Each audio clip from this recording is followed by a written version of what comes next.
Sandra here from MeetAdvisors.com, and I'm joined with Gail Zelitzky. Hello. How are you today? I'm great. How are you? Good.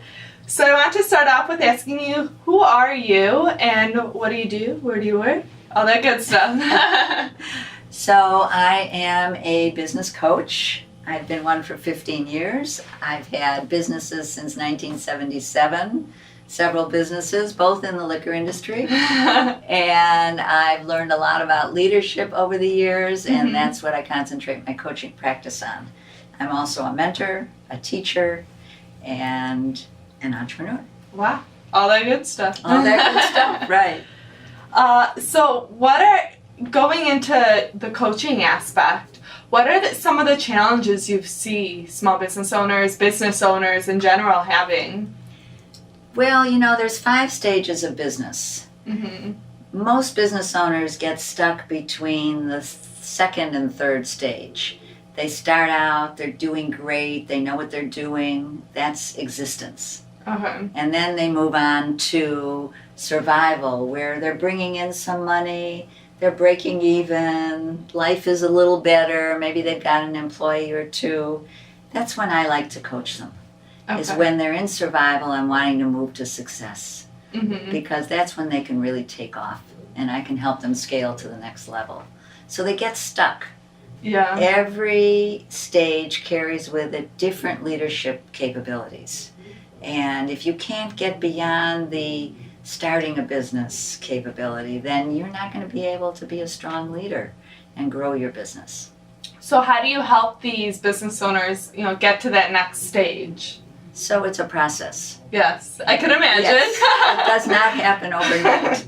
It takes time. Mm-hmm. And we work together to understand what their business model is now and what they would like it to be in the future. Okay. Some people can't envision what a $50 million company looks like when they're only doing $250,000 a year. Right. So I help them get there. And can you give an example of maybe someone that you have helped get to that next stage? Yes, I have worked with many entrepreneurs in many industries over my career. Mm-hmm. And so one of them is in the fitness arena. Okay. And she started out doing a totally different business than she's doing today. So we changed how she thought and operated. Mm-hmm. And now she's got employees, her sales are going up, and she's really changing the industry in which she exists. Great. And so going off of others and kind of going on to you, what are some of the challenges you've seen yourself growing your own business? Many. Many. All right. It's complex. Well, mostly it's a matter of you start out, you have all these employees or a few people that you've started the business with that you love. And then as you begin to grow a little bit, you discover that they're not really the right people. I don't have the right people in the room. Mm-hmm. But I love them. Yeah. I want them with me. They're so good. And so you hang on way too long. Mm-hmm. And then it's really difficult to let people go or find a better spot for them within the company as it grows. Mm-hmm. And so how are you able to kind of overcome that challenges and kind of tell them, you're like, hey, this might not be the best fit for us? Right. So you have to look at the business and then decide, well, what do we really need in order to grow? What kinds of skill sets do we need? Let's take the personality out of what we're trying to accomplish here. If so-and-so was very good as a, go-to person, do everything as a startup, is that person going to be able to manage a team that will increase sales, let you grow? If not, maybe you have room for that person to stay on in the capacity they were, but you bring in someone else. Yeah. So you always have to be agile as a leader. You have to be able to see, what do I need, when do I need it, and how do I do that? I see business owners all the time who are totally stuck, who simply cannot get to the next stage because they love the people they work with, and Yeah. they can't make that change. And That's one of the biggest challenges people have. Yeah, I could I definitely was see held that. hostage once by an employee. So now you have to tell us the story. And it was really sad. Oh. Because this was many, many, many years ago, lots of years ago, 30 years ago. Okay. We had the first word processing machine that was ever put out. Mm-hmm. That was the size of a piano. Okay, wow. You would not know this. It was the size of a piano, and you sat at it, and you could do everything that you can do today in our little phones, right? Mm-hmm. And Wow. so this particular employee was great at working this word processor. She'd been through training. She knew exactly what to do. But she was not a good employee otherwise. And she wanted more and more and more money so that she could get paid for all this expertise. And we kept paying her more and more and more money because we were so afraid to lose her. Yeah. And finally we said goodbye. And then we had no one to run the word processor. So I learned how to do it. Yeah. It wasn't so hard. And that's usually the Living way it and learning. happens. Yeah. Yeah, so. Yeah. So, what does it take to be a good leader, especially in your own business or in a business in general? You know, it takes different attributes at every stage of your business. Okay. And so when you first start out, you need that drive and that passion and that willingness to work 60 hours a week or more, right? Right. As you move on, then your capabilities change and you have to have different attributes. Mm-hmm. You have to learn how to delegate. You have to think more strategically. You have to constantly be thinking sales. How am I going to generate new revenue streams? Who's going to do sales for me? So at every stage of business, there are different attributes that you need in order to keep this engine running. What is one question that you hear a lot of business owners asking you in your profession?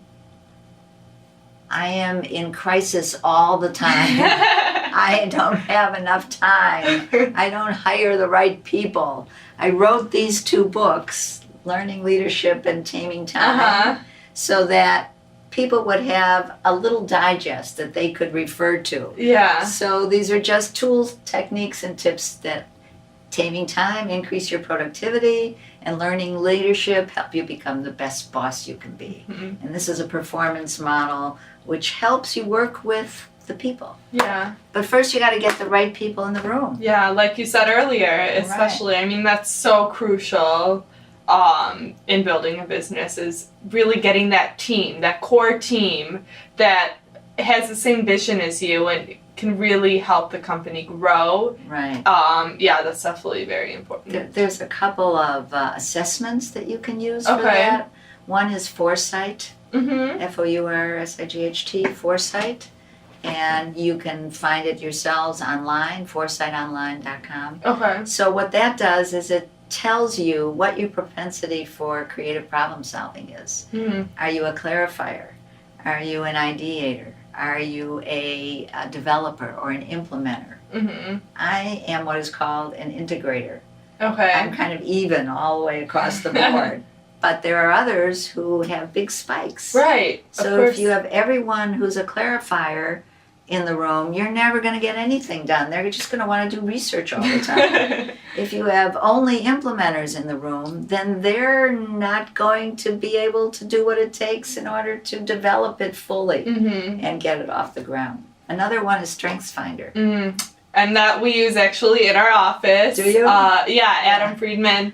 I think bought about 20 of these books and passed it out to all of our employees, being like, take the test and learn more about. I did. I don't remember what it was. I have to look back, but I did take it, and it's very eye-opening too, because after you finish the tests and I'm looking at the results, I'm like, wow, that really is me. Because a lot of times people think like these tests, are fake or something like that, but it really does. I mean, all my results were really exactly as who I am and how I think.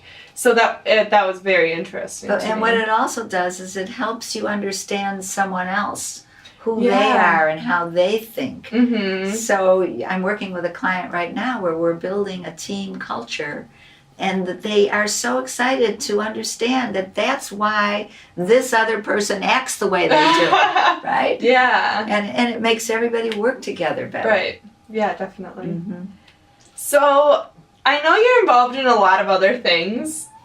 So can you tell our audience a little bit more about that, and what other things are you involved in? Well, I'll tell you about 3. Okay, all right. One is, since 2008, I've been teaching and coaching in a program called Emerging Leaders. Okay. And it's a curriculum that was developed by a group, a nonprofit really, out of Boston called Interrise. Okay. And they contracted with the SBA to put on this program. It's free to the entrepreneurs who come. Okay. And it's all about finance and marketing and sales and human resources and government contracting. So if there are entrepreneurs out there interested, all they have to do is contact the SBA and ask about the Emerging Leaders Program. Mm-hmm.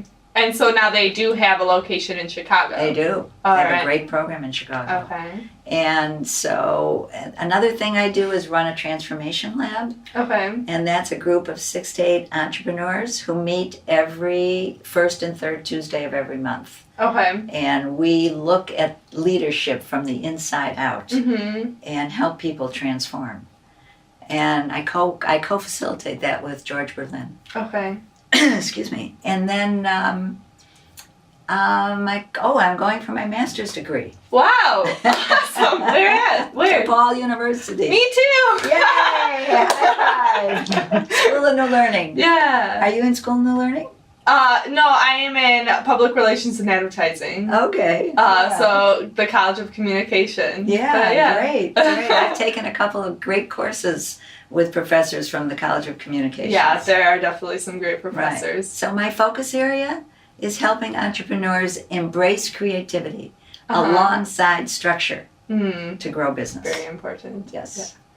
Yeah. And before we got on camera, you kind of mentioned with leadership and how sales is important as well. Can you kind of tell our audience what we were talking about? Right. Sales is the lifeblood of your business. Mm-hmm. Without sales, what happens? Nothing. Absolutely nothing. We used to say in the liquor business, nothing happens until the cash register rings. Yeah.